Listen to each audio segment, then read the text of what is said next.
বিসমিল্লাহির রহমানির রহিম। নাহমির জামাতের আমার সম্মানিত ছাত্র ভাইয়েরা, তোমাদের দৃষ্টি আকর্ষণ করছি। আজকে আমরা যে কিতাবটি সামনে নিয়ে বসেছি সেই কিতাবটির নাম হচ্ছে শারহু মিআতি আমিলিন। তো সেই কিতাবের সূচনা করার পূর্বে আমরা ভূমিকা পর্বে কিছু কথা বলবো। মনোযোগের সাথে তোমরা খাতা কলম নিয়ে বসো, নোট করে ফেলবে। আসলে আমরা যে কিতাবটি সামনে নিয়ে বসেছি এই কিতাবটি হচ্ছে নাহু শাস্ত্রের একটি গুরুত্বপূর্ণ প্রাথমিক কিতাব। এই কিতাবটি পড়ার মাধ্যমে অনেক যোগ্যতা হবে, আরবি এবারত দ্রুত পড়তে পারবে। তো আমরা বিস্তারিত আলোচনা না করে সংক্ষিপ্ত পরিচিতিমূলক কয়েকটি কথা বলবো। প্রচ্ছদ পরিচিতি। তোমরা সবাই প্রচ্ছদের দিকে তাকাও। প্রচ্ছদের সর্বপ্রথম শিরোনামে লেখা আছে একটি প্রবাদ বাক্য, আন নাহু ফিল কালাম কাল মিলহি ফিত তাআম। এই বাক্যটির অর্থ খেয়াল করো। আন নাহু ফিল কালাম, কথায় নাহু, কথার মধ্যে নাহু। কাল মিলহি ফিত তাআম, খাবারে লবণ, লবণের মতো। অর্থাৎ খাবারে লবণ যেমন, কথায় নাহু তেমন। তাহলে বাক্যটির আক্ষরিক অনুবাদ হচ্ছে খাবারে লবণ যেমন, কথায় নাহু তেমন। বিষয়টা হলো, খাবারের মধ্যে যদি লবণ না হয় তাহলে খাবার যেরকম মজা পায় না, স্বাদ হয় না, ঠিক তেমনিভাবে যাদের নাহু শাস্ত্রের জ্ঞান নাই তারা আরবিতে কথা বলতে গেলে এমন এমন অনেক ভুল করে যেগুলো হাস্যকর। এই জন্য এই বাক্যটি প্রবাদ হয়ে গিয়েছে। প্রায় নাহুর কিতাবের শুরুতেই এই বাক্যটি থাকে, আর নাহু ফিল কালাম কাল মিলহি ফিত তাআম। খাবারে লবণ যেমন, কথায় নাহু তেমন। আশা করি বুঝতে পেরেছ। তারপরে লেখা আছে নুজুমুল আওয়ামিল তরজমা ওয়া শারহে উর্দু শারহু মিআতি আমিলিন। আসলে নুজুমুল আওয়ামিল এটা হচ্ছে শারহে মিআতি আমিলের একটি ব্যাখ্যা গ্রন্থ। এই জন্য নাম দেওয়া হয়েছে নুজুমুল আওয়ামিল। এই কিতাবটিতে উর্দুতে অনুবাদ দেওয়া আছে, প্লাস সেখানে কিছু ব্যাখ্যা দেওয়া আছে। তো আমরা এই কিতাবের নামের ব্যাখ্যাটা একটু খেয়াল করি। শারহু মিআতি আমিলিন, শারহুন মানে ব্যাখ্যা, মিআতু আমিলিন এর অর্থ হচ্ছে 100 আমেল। তাহলে পূর্ণ বাক্যের অর্থ হলো শারহু মিআতি আমিলিন, 100 আমেলের ব্যাখ্যা। তাহলে এই কিতাবটি পড়লে তুমি 100 আমেলের বিস্তারিত ব্যাখ্যা জানতে পারবে।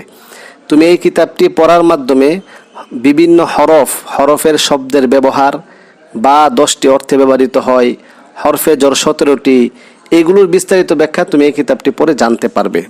তো এই কিতাবটি অত্যন্ত চমৎকার, আকর্ষণীয়, মাকবুল ইনদান নাস, মাকবুল ইনদা জামিউল নাস, ইনদা জামিউল উলামা। এটা সকলের কাছে সমাদৃত।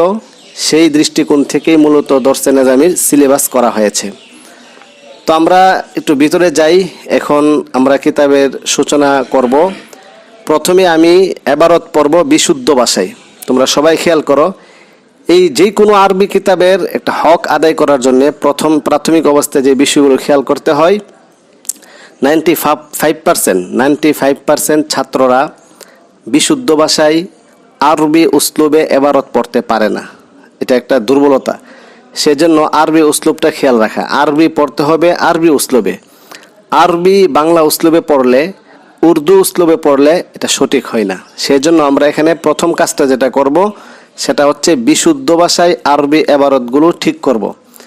দ্বিতীয় পর্যায়ে কঠিন কোনো শব্দ থাকলে সেই শব্দগুলোকে আমরা বিশ্লেষণ করে হল করে নিব, তাহকিক জেনে নিব। তৃতীয় পর্যায়ে তারকিবি দৃষ্টিকোণ থেকে বিশুদ্ধ আক্ষরিক অনুবাদ। খেয়াল করো, তারকিবি দৃষ্টিকোণ থেকে বিশুদ্ধ আক্ষরিক অনুবাদ। 4 নম্বরে মর্ম বা ব্যাখ্যা, খুলাসা, সার নির্যাস। এতটুকু যদি তুমি হল করতে পারো তাহলে আমরা বলতে পারবো যে কিতাবের হক আংশিক আদায় হয়েছে।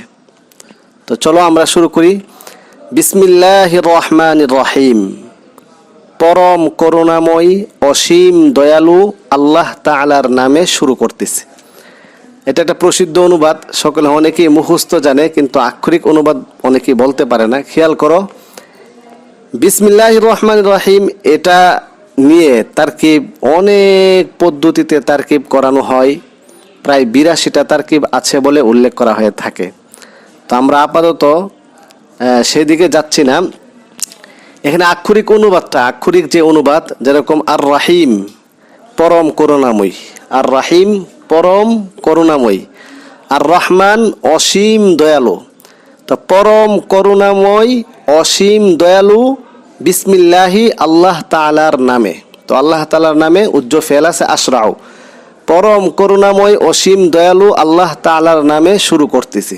আশা করি বিসমিল্লাহির রহমানির রহিম বাক্যটির আক্ষরিক অনুবাদ বুঝতে পেরেছ। তারপরে মুসান্নিফ রাহিমাহুল্লাহ তাআলা বলেন, আলহামদুলিল্লাহি আলা না'মাইহি শামিলাতি ওয়া আলাইহিল কামিলাতি ওয়াসসালাতু আলা সাইয়্যিদিল আম্বিয়াই মুহাম্মাদিনিল মুস্তাফা ওয়া আলা আলিহিল মুজতাবা। আলহামদুলিল্লাহ, সকল প্রশংসা আল্লাহ তাআলার জন্যে, প্রকৃত প্রশংসা আল্লাহ তাআলার জন্যে। শরহে মিয়াত আমেলের একটি বৈশিষ্ট্য হচ্ছে তারকিব করা। এই কিতাবটি পড়ার মাধ্যমে ছেলেরা সাধারণত তারকিব শিখে থাকে এবং এই কিতাবটিকে তারকিব করে করেই পড়ানো হয়, যার ফলে দেখা যাচ্ছে শরহে মিয়াত আমেলের সরাগুলোতে সবগুলো বাক্যের তারকিব দেওয়া থাকে। তো আমরা ইনশাল্লাহ তারকিবটা দ্বিতীয় পর্যায়ে যাব। প্রথম পর্যায়ে আমরা কিতাবটাকে আগে হল করব ইনশাল্লাহ। তো এখানে আলহামদুলিল্লাহ সকল প্রশংসা একটি অনুবাদ, দ্বিতীয় আরেকটি অনুবাদ হচ্ছে প্রকৃত প্রশংসা। আলিফ লাম